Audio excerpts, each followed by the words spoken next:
Well, hi everyone.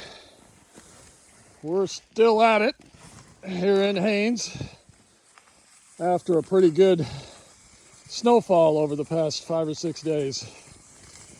Some of the official reports are around 5 to 6.5 feet of snow over a 4 to 5 day period.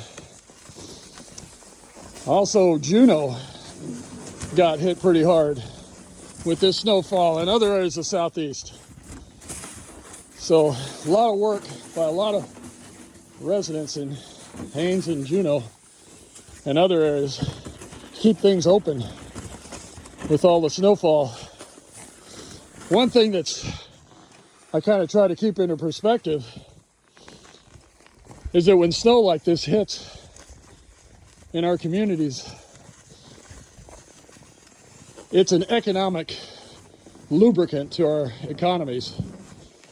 Money flows in and around the community, but money also comes into the community from all the state crews that are working hard to keep the roads open.